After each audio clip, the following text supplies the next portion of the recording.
Recently, I had a question. How often does the NFL team crowned the regular season champion win it all? Having the top record in the regular season obviously doesn't automatically win you the Super Bowl, but it does matter, considering the guarantee of a bye week in the first round of the playoffs, and home field advantage until the Super Bowl. And now, especially with 7 teams in each conference making the playoffs, the 1 seed is the only team that gets a bye week. But quite often, these teams don't win it all. Stands in the pocket, fires, intercepted at the 30-yard line, and taken down, and a fumble on the interception. And let's see who has it. Down at the Charger, 32, the Patriots have it. In today's video, we will take a look at how every regular season champion since 2000 has done in the playoffs. Right after a word from today's sponsor, SeatGeek. SeatGeek takes tickets from all across the web and puts them into one area, making buying simple. They have everything from football, baseball, basketball, concerts, festivals, or more. SeatGeek rates every ticket from 0 to 10 to make sure that you're getting a good deal, with green meaning good and red meaning bad. And for first-time buyers, use code KTO at checkout for $20 off your first purchase. Make sure to click the link in the description to download the app. 2000. With plenty of stacked teams in the regular season, the Tennessee Titans came out on top. After losing the previous year's Super Bowl in heartbreaking fashion, this team matched their prior season's record, 13-3. This included 2 statement shutouts to end the regular season. This team was highlighted by their defense, which was nasty, with the likes of Javon Curse and Samari Rolle, and they ranked second only behind the 2000 Ravens. Offensively, Steve McNair got the job done under center, with the help of All-Pro running back Eddie George. However, in the playoffs, in a game that only saw opposing quarterback Trent Dilfer complete 5 total passes, the 2000 Ravens absolutely stifled the Titans, highlighted by this blocked field goal return for a touchdown. And with that, the Titans were a one and done. 2001. In an era with ruthlessly tough defenses, no one could quite figure out how to stop the St. Louis Rams, who turned every game they played into a track meet. Kurt Warner was slinging it to Isaac Bruce and Torrey Holt and took home MVP, and no one could slow down Marshall Faulk, who put up another 2,000 yards in total offense, and he took second in the MVP race to his own teammate. But this offense wasn't new. The huge improvement in this team was by their defense, who went from dead last in points allowed the previous year to 7th in 2001. In the playoffs, they dropped a 45 bomb versus Green Bay, then held on versus the McNabb-led Eagles. But ultimately, their offense stalled in the Super Bowl, and despite tying it up with 2 touchdowns in the 4th, they lost to the Patriots. 2002, a 3-way tie in the NFC resulted in the Eagles taking the crown due to tiebreaker rules. This team was stacked top to bottom. The coaching staff alone had many future NFL head coaches. Offensively, they were a top 5 unit with a well-balanced run and pass attack. Defensively, they were scary, with Pro Bowlers everywhere, highlighted by All-Pro Brian Dawkins. Teams struggled to score on them, and they made players fumble more than anybody. In the playoffs, they held the Falcons to only 2 field goals as they went on to win in the divisional, but it all ended once they played the Bucs in the NFC Championship, who possessed an even better defense than them. And with this pick 6 by Rondé Barber, the Eagles' fate was sealed. 2003. Tom Brady was no longer the surprise rookie who led his team on a Cinderella run. He was in his 3rd year as the starter, leading the juggernaut that was the Patriots. Offensively, Tom Brady put up modest numbers, and the real backbone of this team was their tenacious defense, who ranked number 1 in points allowed, passing touchdowns allowed, and they forced the most interceptions in the league. Going into the playoffs, the Patriots were riding an 11-game win streak that featured 3 shutouts. In the divisional round, they grinded out a close one versus the Titans, then put the Manning-led Colts in check. And to top it off, the Patriots came out victorious with another Super Bowl winning field goal. 41 yards. Looks good. 2004. Seemingly out of nowhere, the Pittsburgh Steelers went on a legendary run. After going 6-10 in 2003, they popped off an incredible 15-1 regular season in 2004. This included going 13-0 with rookie Big Ben. Like many before this, the defense was at the top of the league, ranking first in multiple categories, and they possessed Pro Bowlers in all 3 levels of the defense. With that unit being so strong, the Steelers' backfield, led by Jerome Bettis and Deuce Staley, pummeled opponents. Their rushing offense ranked first in attempts and second in yards. In the playoffs, after a scary close call versus the Jets that went into overtime, Jeff Reed hit a field goal to win. But they ended up getting their butts whooped the following week by a much more experienced Patriots squad in the AFC Championship. This was a brutal one that saw the Patriots up 3 touchdowns in the 4th. But at the very least, the Steelers knew that they were a contender for the foreseeable future. 2005, Peyton Manning was well into his prime, and with the likes of Edgerrin James, Marvin Harrison, and Reggie Wayne, this offense ranked second in the league in scoring. But like I mentioned earlier about the Rams, this was not new. They had been elite for years. Where this team really found their groove was defensively, going from 19th to 2nd in points allowed. They were highlighted by guys like Cato June, Bob Sanders, and Dwight Freeney. After a 13-0 start, the Colts finished 14-2 and looked to bring Peyton his first Super Bowl title. However, in the playoffs, they were tested right away. Pittsburgh's defense was ruthless. Ultimately, the Colts had to settle for a field goal attempt to tie it, and they missed. And it's no good! He missed it. Not even close. Wide right. 2006, the Chargers took the regular season throne with a 14-2 record. Nobody had any answers when it came to stopping running back LaDainian Tomlinson, who put up the most insane running back season possibly of all time. He had over 1,800 yards and 28 rushing touchdowns, which is still a record. Add to that 56 catches and another 500 yards and 3 receiving touchdowns. Oh yeah, and he threw 2 touchdowns that year.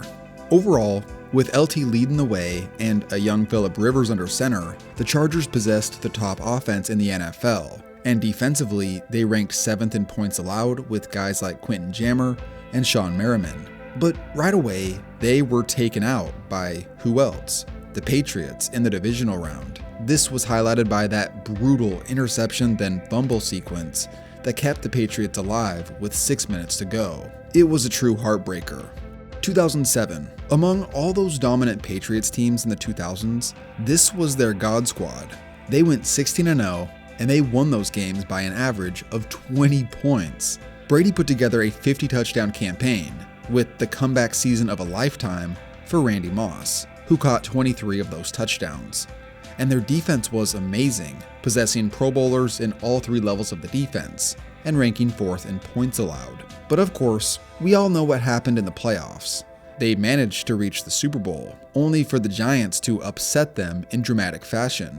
Man, there's been some good Super Bowls. 2008, the Titans re-emerge at the top, again with Jeff Fisher in charge, and this time, journeyman Kerry Collins was in a career renaissance, making his first Pro Bowl in 13 years. I don't know another guy who went that long between Pro Bowls. The real bread and butter of this offense was their deadly combo of Chris Johnson and Lendell White out of the backfield, a classic Thunder and Lightning running back duo. But what made this team great was how stingy their defense was, led by All-Pros Cortland Finnegan and Albert Hainsworth. They only allowed 14 points a game. But like the 06 Chargers, the 08 Titans were stumped in their opening playoff game in an ugly 13-10 loss. The Ravens, led by rookie Joe Flacco, only put up 211 yards and 9 first downs, but turnovers ultimately cost the Titans. And who was the guy that picked off Kerry Collins? The former Titan himself, Samari Rolle, which just so happened to be the last interception of his career. 2009. With a few years removed from their Super Bowl title, the Colts were back on top. With a 14-0 start to the season, Manning put together another MVP performance, passing to his favorite targets at the time, Reggie Wayne and Dallas Clark. Defensively, Robert Mathis and Dwight Freeney led one of the scariest pass rushes in the league. And overall, this team looked destined to reach their second Super Bowl. In the playoffs, they shut down the Ravens, then after getting down early, rallied back to beat the Jets in the AFC Championship. And in the Super Bowl, they faced off against the other side's juggernaut, the Saints, who had started the year out 13-0 themselves. Ultimately, a gutsy onside kick by the Saints to start the second half, and a pick 6 by Tracy Porter sealed the game. The Colts would walk away disappointed. 2010, the Patriots are back, with a somewhat new-looking offense. This squad saw some new faces offensively, including the duo of young tight ends, Rob Gronkowski, and the late Aaron Hernandez. Once again, they topped the league in points scored with ridiculous efficiency numbers. Brady threw 36 touchdowns to only 4 interceptions. And it wouldn't be a Bill Belichick-led squad without that top 10 defense as well. New faces Gerard Mayo, Patrick Chung, and Devin McCourty led the way for this unit. But in the playoffs, like they had done to a few teams earlier in this video, the Patriots were upsetted in the divisional round. Not only were they beaten at home, but they lost to rookie Mark Sanchez. It was also the revenge game for LaDainian Tomlinson for that 2006 loss. 2011. It was official. Aaron Rodgers was incredible. After leading Green Bay to a Super Bowl win the previous year, the 2011 squad seemed destined to repeat after starting the year 13-0. A-Rod put up 45 touchdowns to only 6 interceptions, taking home MVP. And as of today, this offense sits 4th all-time in points per game at 35. With an average defense, this offense was the best that we had seen since the 2007 Patriots. Aaron Rodgers' top targets were Jordy Nelson, Greg Jennings, and Jermichael Finley. But in the playoffs, the Packers got their butts whooped by the Giants, losing by 17 at home to Eli Manning and company. After so much joy and hope for the future from the previous year's Super Bowl, this was the beginning of a decade-long frustration for Packers fans in the playoffs. 2012. The Falcons and Broncos possessed the same record. However, the Falcons did beat the Broncos in the regular season, so they took the throne. Matt Ryan had come into his own as a top 10 quarterback in the league, earning his second Pro Bowl nod, throwing to guys like young Julio Jones, old man Tony Gonzalez, and Roddy White. This offense as a whole ranked 7th in scoring, and their defense was a beast of a unit, ranking top 5 in many categories, including points allowed and turnovers forced. Thomas DeCoud, William Moore, and Asante Samuel combined for 15 interceptions. In the playoffs, this divisional game's ending was wild. The Falcons were on upset alert, down by 1, and with 25 seconds to go, Matt Ryan made 2 clutch passes downfield to set up the game-winning field goal. But then the following week, after getting up by 10 on the 49ers, they would blow that lead and lose. Man, Matt Ryan has had some brutal defeats in his career. 2013.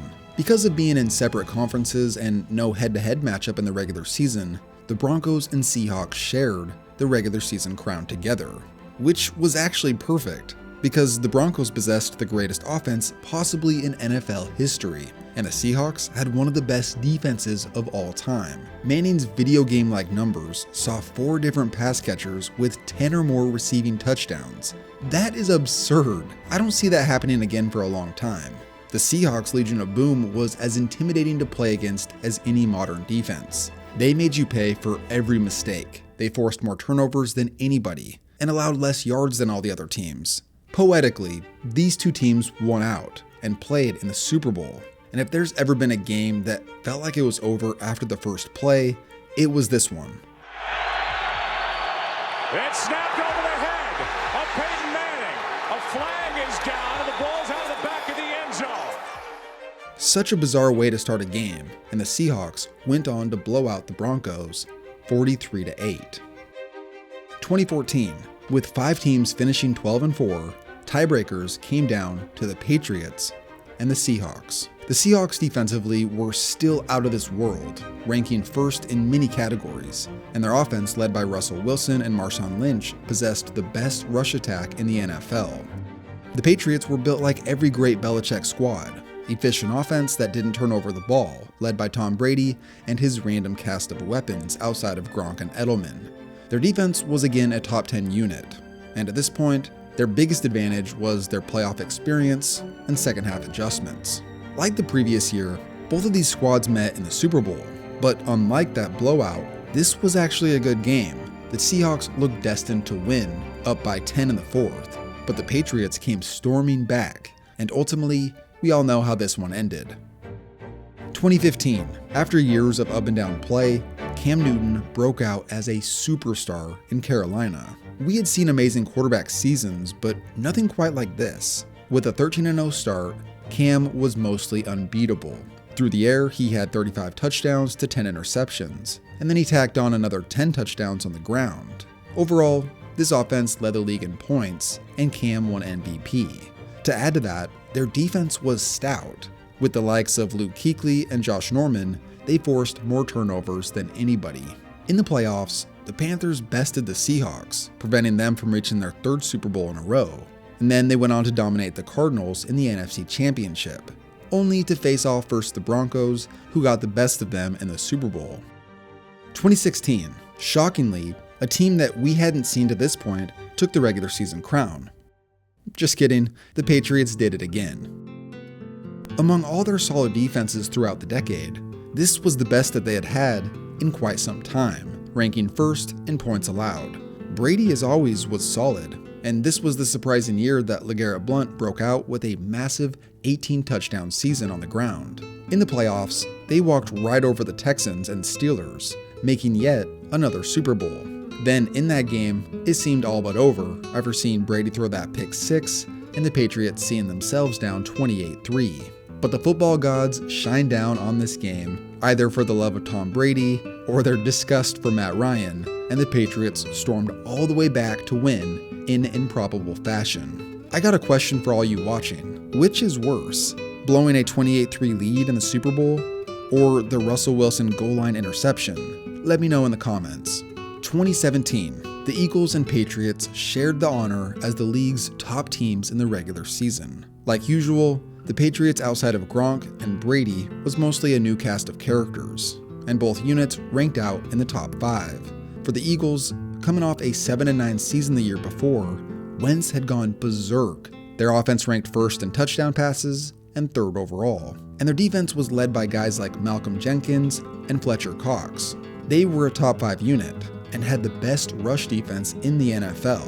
The unfortunate part, as it appeared at the time, was that Carson Wentz got injured at the end of the regular season, leaving the fate of their offense in the hands of backup Nick Foles. Following the trend that we saw in 2013 and 2014, both teams ended up in the Super Bowl. And this game was wild. It became the highest scoring Super Bowl of all time. Brady threw for over 500 yards. Nick Foles himself threw for 370 and caught that iconic touchdown pass. And ultimately, the Eagles came out the victors. 2018, coming down to tiebreakers, the Saints took the regular season crown. Their offense, led by veteran Drew Brees, had some insane performances. This included putting up over 40 points on 6 separate occasions. Drew Brees, Alvin Kamara, and Michael Thomas all had excellent seasons, as this offense ranked third in scoring. Their defense was pretty much average, but they did possess some solid players like Demario Davis and Cameron Jordan. In the playoffs, the Saints prevented Nick Foles and the Eagles from making another run. And then in the NFC Championship, in a game that saw a crazy fourth quarter, is all remembered for one play: the missed pass interference. It was a play so controversial that it changed the NFL rulebook the following year. The Saints went on to lose to the Rams in overtime. 2019, is Lamar going to be good in the NFL? Hell yeah, he is. 36 passing touchdowns and 1,200 rushing yards highlighted an MVP campaign for the NFL's most electrifying talent. Overall, this offense seemed impossible to stop with their RPO-based pistol attack, and their defense was tenacious with playmakers all over the secondary. This Ravens squad ended the regular season on a 12-game win streak, but in the playoffs, their offense would be shut down by the Titans, who pummeled the Ravens 28-12. It was all highlighted by that Derrick Henry stiff arm on Earl Thomas. 2020, after taking the league by storm a couple seasons prior, the standards for passing offense had been set by Patrick Mahomes and the Chiefs, who in 2020 did what they did best. They led the league in yards with stars Tyreek Hill and Travis Kelce, and they had enough playmakers defensively to make other offenses pay. Coming off their Super Bowl win the previous year, this Chiefs team looked destined to repeat. In the playoffs, after a scare to Mahomes who left the game early, they beat Cleveland. Then with Mahomes back, took charge against the Bills to advance to the Super Bowl for the second straight year. But unfortunately for them, the Bucs, led by Tom Brady, came to play in all phases, and they dominated the Chiefs. it wasn't even close. Mahomes finished with a 52 passer rating and no touchdowns. And finally, 2021, the Packers went on to win the regular season crown via tiebreaker. They had been solid for years to this point under Matt LaFleur, and Aaron Rodgers took home his second MVP in a row. It was truly a treat to watch him and Davante Adams go to work. I would argue that they were the best quarterback-receiver combo the league had seen in quite some time. Compared to some of the other teams in this video, the 2021 Packers were nothing special outside of that Rodgers-Adams combo. They were efficient offensively and slightly above average defensively. Unfortunately, in the playoffs, their first game saw them suffer a brutal defeat to the 49ers, highlighted by this play. Games and it's blocked! Up into the air and spinning inside the 10, picked up and a touchdown! So, overall, I covered 22 years of regular season champions in this video, and amongst those 22 years, only 5 of them ended up winning it all. 3 of those were from the years where 2 tiebreaker teams faced off in the Super Bowl. Ultimately, as the top team, you still gotta go out and win 3 tough games in a row in the playoffs, which is a lot to ask for anybody. As for 2022, it appears that the Eagles, barring a collapse, will be the quote-unquote regular season champs. They have been amazing all year, but do they have what it takes to win it all? Only time will tell. Hurts keeps around the edge and bends it back down, fighting for the end zone.